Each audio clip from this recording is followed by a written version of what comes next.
Uganda Communications Universal Service and Access Fund, or UCUSAF, is a key initiative aimed at bridging the digital divide and promoting universal access to communication services across Uganda.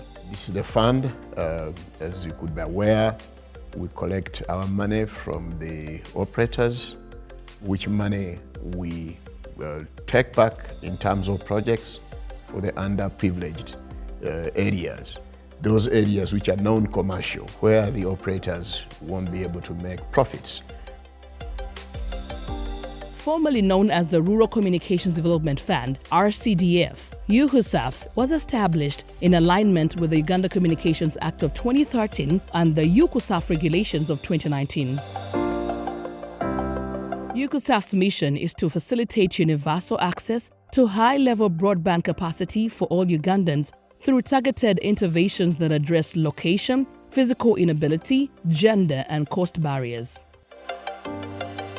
By implementing strategic programs and initiatives, UCUSAF focuses on expanding connectivity, enhancing digital skills, and promoting the development and consumption of ICT content and services in unserved and undeserved communities. There's a generation of Ugandans that have interacted with a computer or mobile phone in an advanced age in their lives, or some of them even at the university, or even for some very unlucky ones, at their first job or employment. And that is the narrative we seek to change through this program. Through its various programs, UCUSAF addresses critical areas such as ICT in education, enhancing education quality and digital skills for learners through the installation of school ICT labs, digital science content, ICT clubs, teacher ICT skilling, and e-learning platforms. UCC's ICT in education program is two-faceted. We have aspects of infrastructure and aspects of content. Under the access, we equip the school's labs with computers that are used by both the students and the teachers. We're just informed that we're one of the luckiest schools to benefit from this UCUSAF program, and that they communicated to us through a letter that we're going to be donated with some computers. They also gave us solar, 6 panels, those ones on top there, then also 4 big batteries to run those computers. We have also equipped these computers with teaching and learning tools. And this is both for the students and the teachers, because as you're all aware, the curriculum, the national curriculum, is changing to a more research-based curriculum. So as we facilitate the students to be able to do their research and engage in learning activities, we also facilitate and retool the teachers to be able to handhold the learners and also to improve their digital skills as teachers. And when they gave us these computers, it now simplified our work. Learners began accessing the computers, learning computer lessons, and the teachers were also getting full access to the computers. From using the computers, it has helped me to know how to create a document, and it has helped me on my academics as well. I have learned to research using a computer. Like those ends of a long ago, we never know how to use a computer, but as per now, I can now carry a research using a computer. Plus, even the knowledge about computer, at least now we can reason as computer people. Access infrastructure, extending telecom access to unserved and underserved areas through the construction of telecom towers, GSM mast upgrades, and greenfield tower installations. So when we go in a sub-county, we choose a village. When we choose a village, that village must have connectivity, at least 3G connectivity and above. We created a lot of internet cafes for people to access. In 2012, we set up 2 powerful 3.4 kilowatt transmitters at Kololo, and these were serving the greater Kampala area. And initially we started with about 24 program channels, which later increased to just around 40 But as I speak now, ever since we spread that spectrum, we have over 70 local content channels over that. Then in 2015, we continued with our support. We set up 17 DTT transmitters across the country. We set up an uplink station at Kololo and a content aggregation center at Kololo. And this is all managed by the Uganda Broadcasting Corporation. Digital skilling, providing tailored digital literacy training for SMEs, women and girls, communities around schools and border points, youth, PWDs, the elderly, teachers, and those in formal employment. This has been one of our long and projects, and under these we've been doing skilling for different categories of people. These are small, medium enterprises. We've been doing skilling for farmers, teachers, persons with disabilities. We've also been training the youth on multimedia. We've also trained the elderly. We've also trained women because we realized that bundling them up with the other people was creating a disadvantage to them. So we've had training specifically for women. Basically, we went to the communities to do different IT trainings to help the community understand the different trends of technology that is coming up and how best can they use it. 1, to develop themselves, 2, to improve on their businesses, 3, to be much of self-awareness of the different trends that are rising up at the moment. But they were also taught about brand development. In my language, I can summarize it as that: brand development, marketing, skills on marketing, and really what I could call, I'll borrow your words, digital literacy, how to use their gadgets to create communication design, which should be able to profit them in their enterprises on their marketplace engagements. The training also introduced me to TikTok. I was not on TikTok. I was not on Instagram. I was not on LinkedIn, and I was not on Twitter. I got to know about all those things during the training because as they were introducing an app, they would encourage us to open an account, and that's how I got onto the platforms. When it comes to photography, the angles, the lighting, same with videography, how to shoot, how to do some edits. I also got to learn that through the training. And I should say I was passionate about learning more to do with videography, photography, and graphic design, but I hadn't gotten the opportunity, or rather someone to share such information with me. The little knowledge I learned was how to advertise my business, how to sell it out, and that was through social media. We are taught how to have a good YouTube, whereby information can pass from one person to another. Sometimes you want to access Facebook, you want to access WhatsApp. So even if you access, the knowledge is limited. Somebody gives you a phone, yes, it's like getting for you gold and putting it in front of you when you don't know how to use it. They give you a phone, but you can't use it. Of course, you're going to hold it and give it to the owner. But after showing me how to use the Facebook, the WhatsApp, now at least even if I borrow the phone, I can use. I've attained new things in my mind. I didn't know anything at first. But since the time when the training took place, I even realized that even the things that I didn't know, like now how to operate these smartphones, meaning it has helped me to get knowledge on how to operate.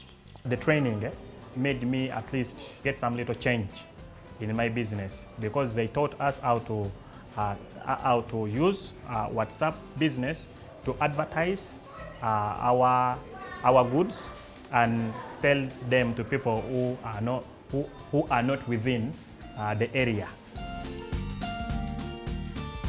Some of the things I learned from the training was publicity, like how to advertise my products online, using WhatsApp, using Instagram, YouTube, and trying to see how we can use the online platforms like Gigi to market our products. Some of the things that I learned was about Facebooking, opening an account. If you want to do business online, you can do that. We are raising a digitally skilled generation that will pick up all these skills and be able to do more, to create more, to be more innovative. So a farmer can read and also can report it.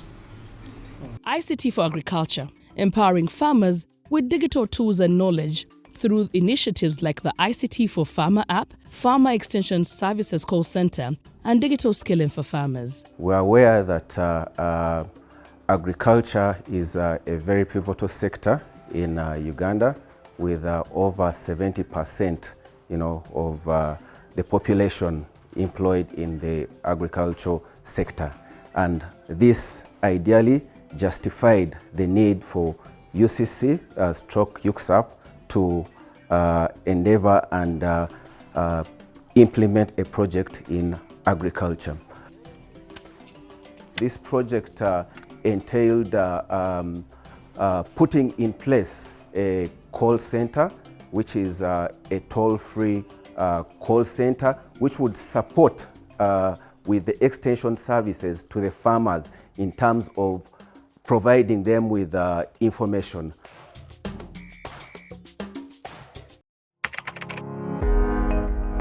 Internet connectivity, promoting research-based learning and providing timely access to information by subsidizing internet for schools, ICT labs, and tertiary institutions, and installing free Wi-Fi hotspots at border points. Still under infrastructure, we've now gone ahead to get those computers connected to the internet. After like 1 year, they connected, now Renu came, connected us to internet. And it was government that was actually paying for first year one, because they gave us that circular, that first year 100% will be cared by government. That is by UCC, and indeed we even got that. So this is the second year now.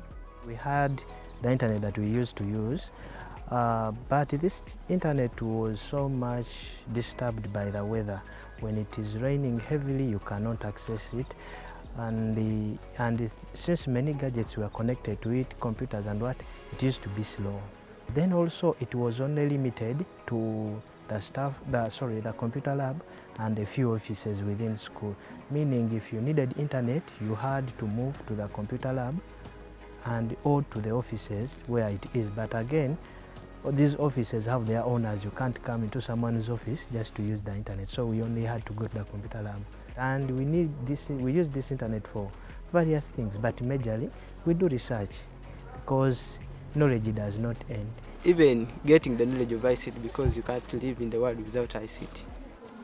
So it helped us so much in learning.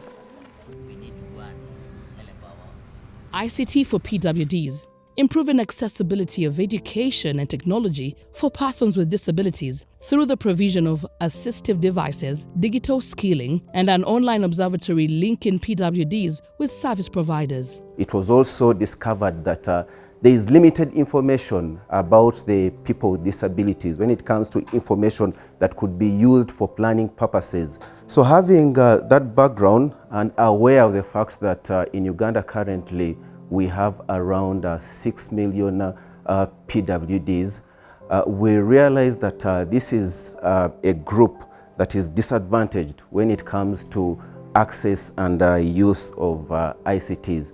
And certainly this was through the access and usage survey or study that was also conducted by UCC, which some of the observations or what was recognized in this study is that there is low awareness of ICTs by these PWDs, and this is for the ICTs as well as the assistive technologies. I appreciate UCC so much for trying to be inclusive in their programs.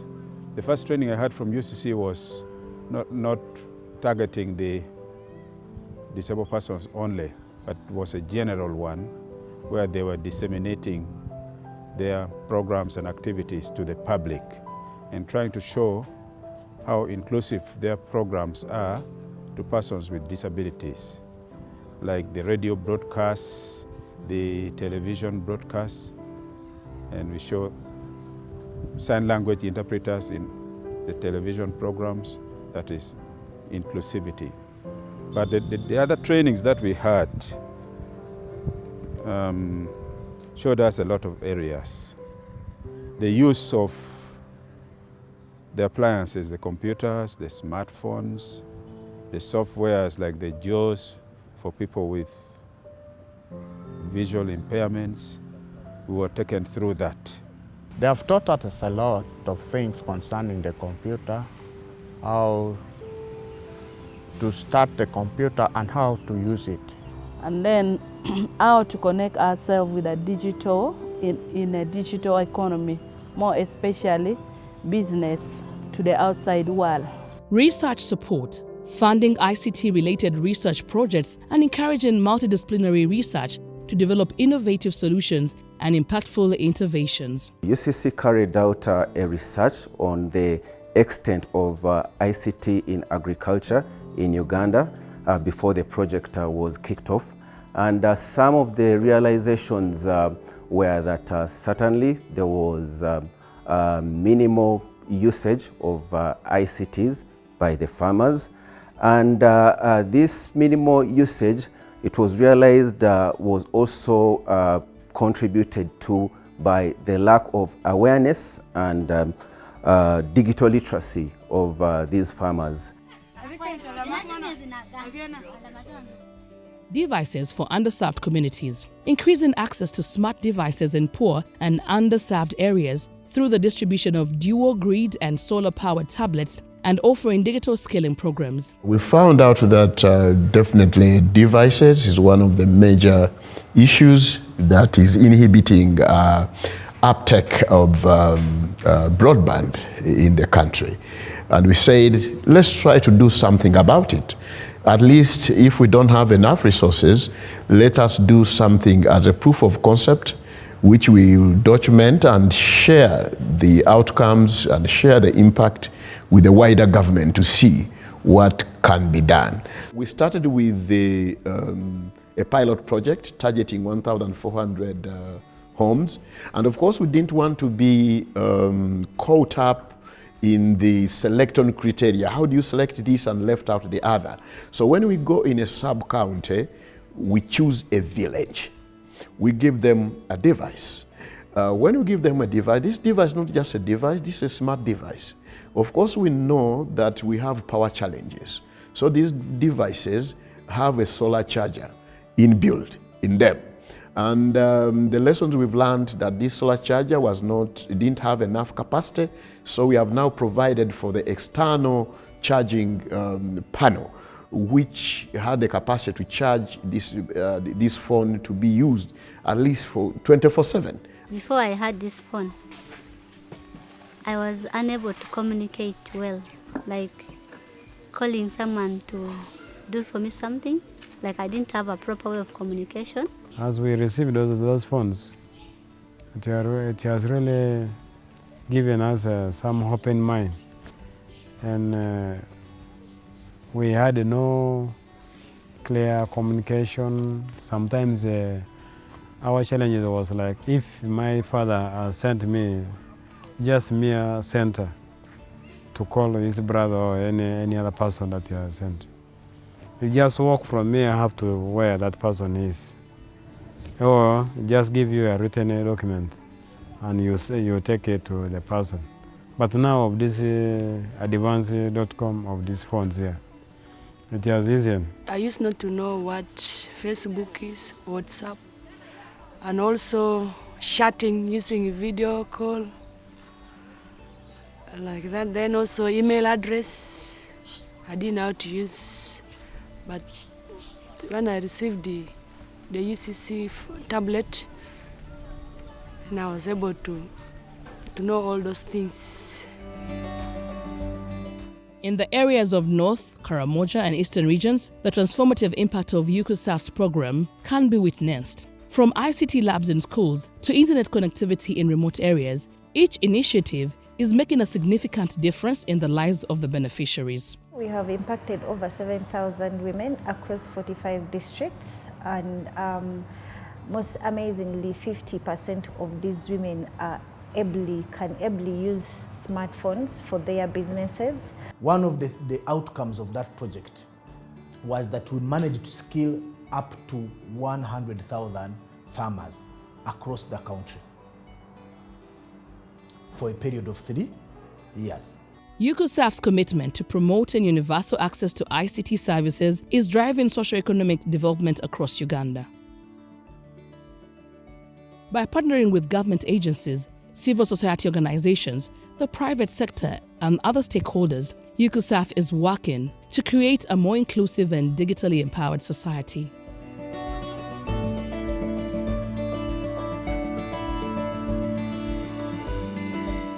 As we look to the future, continued investment and collaboration are essential to ensure that all Ugandans can harness the opportunities offered by information and communication technologies for socio-economic development and prosperity. Together, we can build a more connected and inclusive society.